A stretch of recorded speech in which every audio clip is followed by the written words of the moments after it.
Hello AML team. We understand that the UAE AML regulations mandate that financial institutions, designated non-financial businesses and professions, DNFBPs, and virtual asset service providers, VASPs, design, implement, and maintain a comprehensive AML program to combat money laundering, terrorism financing, and other financial crimes. In this video, we shall discuss a checklist that will enable the regulated entities to implement the AML program efficiently.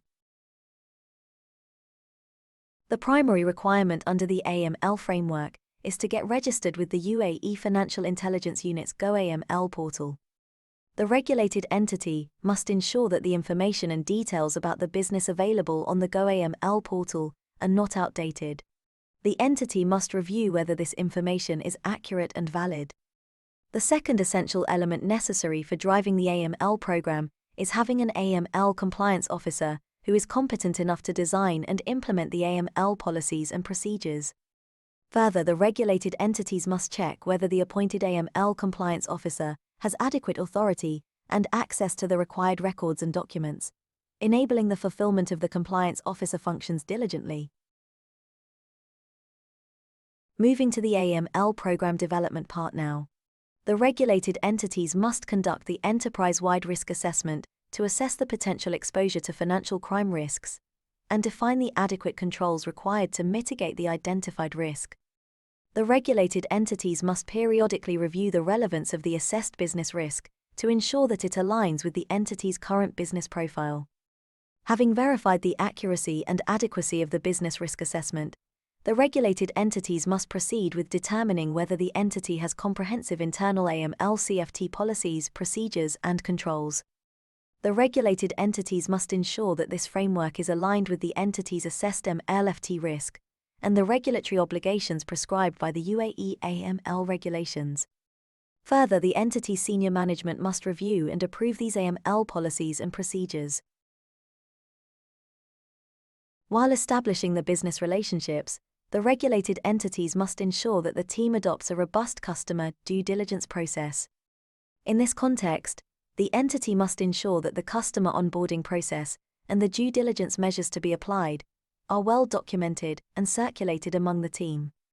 Along with the defined CDD rules, the entity should ensure that adequate measures are applied in accordance with the customer's risk profile. For example, is the team applying the enhanced due diligence process when the customer is identified as posing increased AMLCFT risk?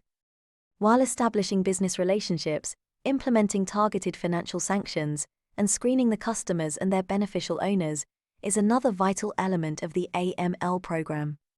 The regulated entity reviews the TFS regime followed by the entity, the quality of the systems, if any, deployed for customer screening, etc.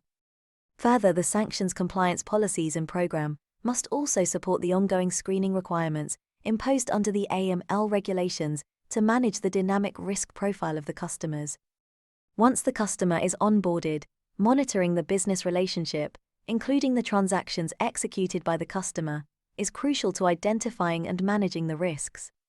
The regulated entities must consider having an ongoing monitoring program to trace the transaction, customer behavior, etc., to detect unusual patterns. To accurately identify and promptly report the risk indicators and file the suspicious activity report or suspicious transaction report, the AML Compliance Officer and the team must be acquainted with the business-specific AMLCFT red flags and set internal mechanisms. The regulated entity must review and maintain a robust and systematic mechanism, allowing the frontline employees to promptly report the observed risk indicators to the AML Compliance Officer. A well-defined approach must also be documented that assists the AML Compliance Officer in reviewing the received internal reports, performing independent investigations, and deciding whether external reporting to FIU is needed.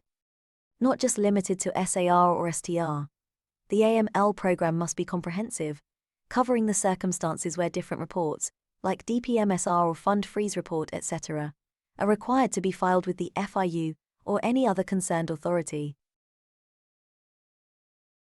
Keeping an entity free from individuals and corporates dealing with AMLCFT proceeds is an outcome that can be achieved only with the relevant team's contribution and the senior management support. The regulated entity must develop a robust AML training program and impart adequate training to the team, creating awareness around the entity's internal AML policy and procedures, and the roles and responsibilities of the employees. Senior management must also be involved in the training sessions.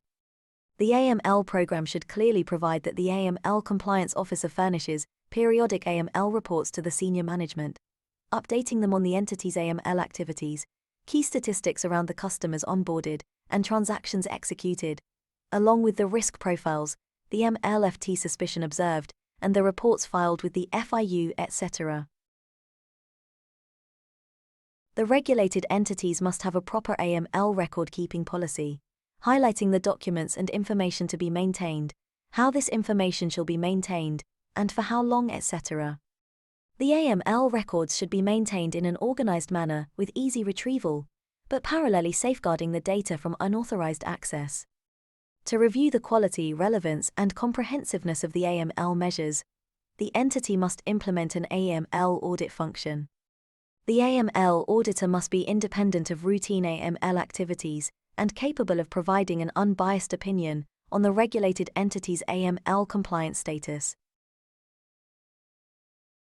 With a systematic approach, assess the effectiveness of the existing AML program, and identify the areas that need immediate action to strengthen the same.